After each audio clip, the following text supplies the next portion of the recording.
Hi friends, പുതിയൊരു വീഡിയോയിലേക്ക് എല്ലാവർക്കും സ്വാഗതം. അപ്പോൾ ഇന്ന് ഞങ്ങളൊരു പരീക്ഷണം ചെയ്യാൻ പോവാണ്. അതായത് ബീഫ് ബിരിയാണി ഉണ്ടാക്കി നോക്കാൻ പോവാണ്. അപ്പോൾ നമ്മൾ ബീഫ് ബിരിയാണി ഉണ്ടാക്കുന്നത് റേഷൻ അരി കൊണ്ടാണ്. അപ്പോൾ നമ്മൾ ഹരീഷ്മ റേഷൻ അരിയിലെ ഉച്ചനൊക്കെ പിറക്കി കളയുവാണ്. വീഡിയോയിലോട്ട് എല്ലാവർക്കും സ്വാഗതം. അപ്പോൾ നമുക്ക് ബീഫ് ബിരിയാണി ഉണ്ടാക്കണം. നമ്മൾ റേഷൻ അരി നന്നായിട്ട് വൃത്തിയാക്കണം, കാരണം അതിനകത്ത് കുറച്ച് ഇതൊക്കെ ഉണ്ട്. അതൊക്കെ എടുത്ത് കളഞ്ഞ് നല്ലോണം കഴുകി വൃത്തിയാക്കി എടുക്കണം.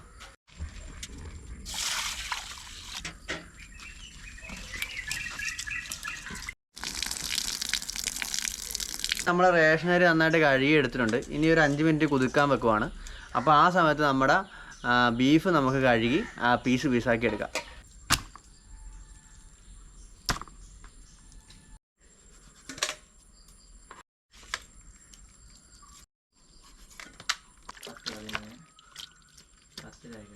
ബീഫ് നല്ലോണം അരിഞ്ഞെടുത്തിട്ടുണ്ട്. നമുക്കിനി കുക്കറിട്ട് ആവി കയറ്റി വേവിച്ചെടുക്കാം. ഇഞ്ചി വെളുത്തുള്ളി ഇടിച്ച് ചതച്ചത്, 1 ടീസ്പൂൺ ഉപ്പ്, 1 ടീസ്പൂൺ മുളക് പൊടി, 1/2 ടീസ്പൂൺ മഞ്ഞൾപ്പൊടി,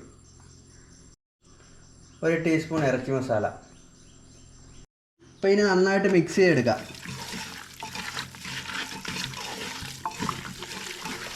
ഈ വേകാൻ ആവശ്യമായ വെള്ളം ഒഴിച്ച് നമുക്ക് കുക്കറിൽ ഇട്ട് വേവിച്ചെടുക്കാം. അപ്പോൾ നമുക്കിനി ഇത് വേവിച്ചെടുക്കാം. 5 വിസിലാണ് കേൾപ്പിച്ചിരിക്കുന്നത്. നോക്കാം നമുക്ക്.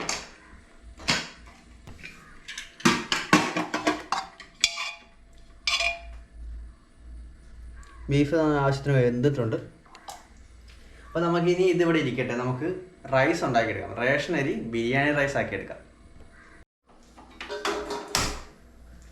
റൈസ് ഇട്ടിന് ആദ്യം നെയ്യ് ഒഴിക്കണം.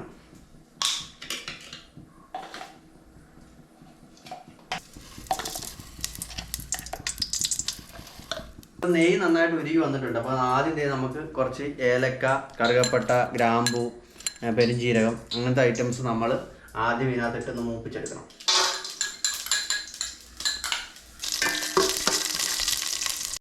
അപ്പോൾ അതൊന്ന് മൂത്ത് വന്നു. അപ്പോൾ ഇതിൻ്റെ ഒപ്പം നമ്മൾ കശുവണ്ടിയും ഉണക്കമുന്തിരി ഇടുവാണ്.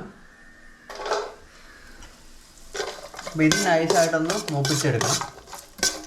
അപ്പോൾ ഇത് നന്നായിട്ട് മൂത്തിട്ടുണ്ട്. നമുക്ക് തൽക്കാലം ഇതൊന്ന് ഓഫ് ചെയ്ത് വെക്കാം. സവോള നമുക്ക് വേറെ ഒരു പാത്രത്തിൽ ഇട്ട് വാട്ടിയെടുക്കാം. കാരണം സവോളക്ക് ഇച്ചിരി ഇത് കൂടുതൽ വേണം, വാട്ടിയെടുക്കാൻ സമയം കൂടുതൽ വേണം. അപ്പോൾ ഇതിൻ്റെ കൂടെ ഇട്ട് കഴിഞ്ഞാൽ ഇത് കരിഞ്ഞു പോകും. അപ്പോൾ നമുക്കത് വേറെ വാട്ടിയെടുത്തിട്ട് ഇതിനകത്തോട്ട് ചേർക്കാം.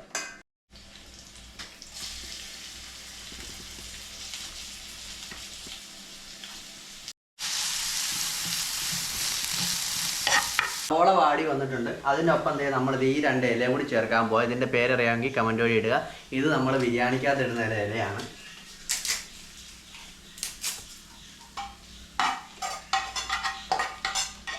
ആദ്യം സെറ്റ് ചെയ്ത് വെച്ചതിൻ്റെ കൂടെ ഇതും കൂടി ചേർക്കുവാണ്.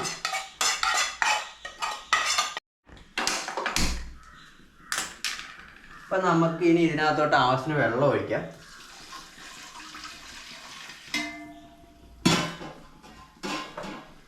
പിന്നെ ഇതിന് വേണ്ട ഉപ്പും കൂടി ഇതിനകത്തോട്ട് ചേർത്ത് കൊടുക്കണം.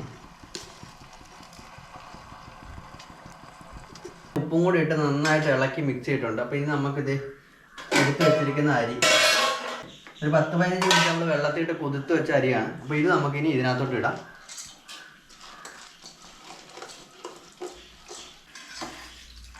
അപ്പോൾ അരിയുടെ അളവനുസരിച്ചിട്ട് വെള്ളം ചേർക്കുക. ഒത്തിരി വെന്ത് കുഴഞ്ഞു പോകരുത്. ഒരു മീഡിയം വേവ് എടുത്താൽ മതി. കാരണം നമ്മളിത് ബീഫും കൂടി ആയി കഴിയുമ്പോൾ അതും കൂടി ഇട്ട് വേവിക്കുമ്പോൾ കുറച്ച് വേവ് കൂടിപ്പോകും. അതുകൊണ്ട് കുറച്ച് വേവ് കുറച്ചിട്ട് വേണം എടുക്കാനായിട്ട്. തിളയ്ക്കുന്ന വരെ നമുക്ക് വെയിറ്റ് ചെയ്യാം. അരി നന്നായിട്ട് വെന്തിട്ടുണ്ട്. നമുക്ക് ഇനി ബീഫ് തയ്യാറാക്കി എടുക്കാം. അപ്പോൾ ഞങ്ങൾ വെളിയിലോട്ട് വന്നു.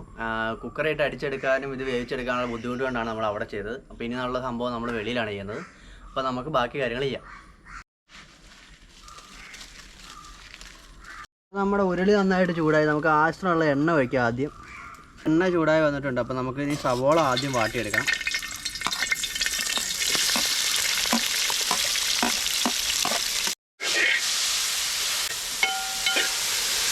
സവോള നന്നായിട്ട് വാടി വരുന്നുണ്ട്. ഇനി നമുക്ക് കുറച്ച് തക്കാളി കൂടി ചേർത്ത് കൊടുക്കാം. പച്ചമുളക് കൂടി ചേർത്ത് കൊടുക്കുകയാണ്.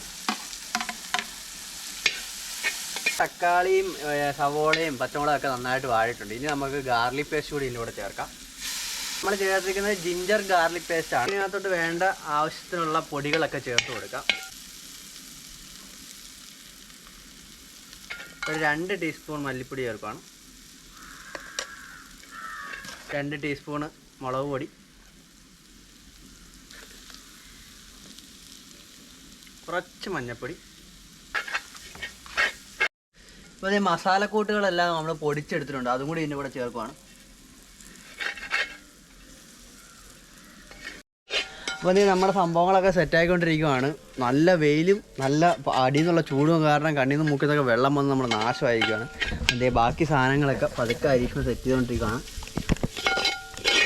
അപ്പോൾ നമുക്ക് ഇതിനകത്തോട്ട് ഇനി ബീഫ് ചേർക്കണം. ബീഫ് എടുക്കുമ്പോൾ നമ്മൾ വേവിച്ച് വെച്ച ബീഫ് ആദ്യം കഷ്ണങ്ങൾ കോരി അതിനകത്തോട്ട് ഇടണം. അതിന് ശേഷം വേണം ആവശ്യത്തിനുള്ള വെള്ളം ചേർത്ത് കൊടുക്കാം. ഗ്രേവിക്ക് വേണ്ട വെള്ളം ചേർക്കാനായിട്ട്.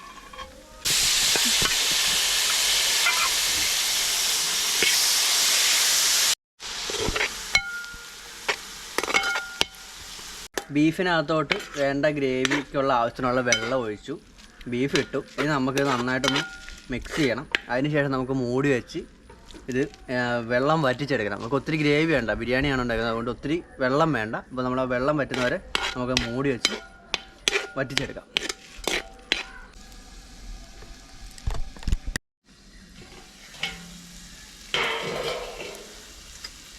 അപ്പം വെള്ളമൊക്കെ അത്യാവശ്യം നന്നായി വറ്റിയിട്ടുണ്ട്. അപ്പം നമുക്ക് ഇതിനകത്തോട്ട് ഈ ബിരിയാണി റൈസ് ഇട്ട് കൊടുക്കാം.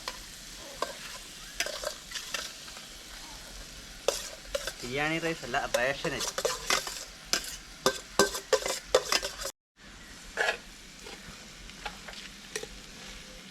അപ്പോൾ ഇത് രണ്ടും കൂടി നന്നായിട്ട് മിക്സ് ചെയ്ത് കൊടുത്തതിന് ശേഷം കുറച്ച് നേരം തുറന്ന് വെച്ചിട്ട് വേവിക്കണം. കാരണം എന്താ വെച്ച് കഴിഞ്ഞാൽ ഇതിനകത്ത് വെള്ളമൊക്കെ ഒന്ന് വറ്റാൻ വേണ്ടിയിട്ടാണ്.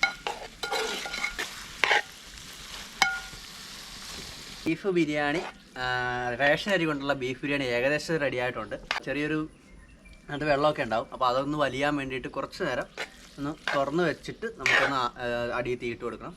തീ ഒത്തിരി ഇടണ്ട, ആ ഉള്ള തീയിൽ തന്നെ തുറന്ന് വെക്കണം, അത്രേ ഉള്ളൂ.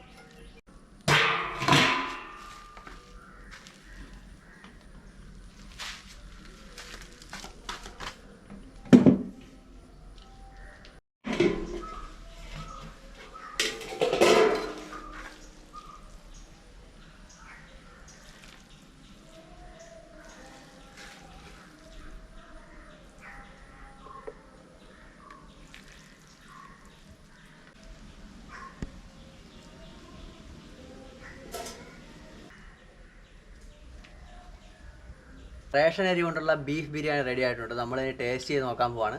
അപ്പോൾ നോക്കിയിട്ട് പറയാം എങ്ങനെയുണ്ടെന്ന്.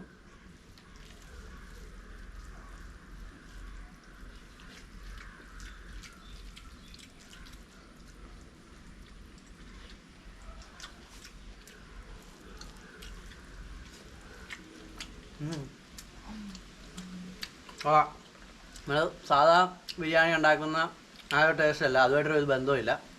പക്ഷേ ഇത് നല്ലതാണ്, ഇതിൻ്റെതായ ടേസ്റ്റിനുണ്ട്.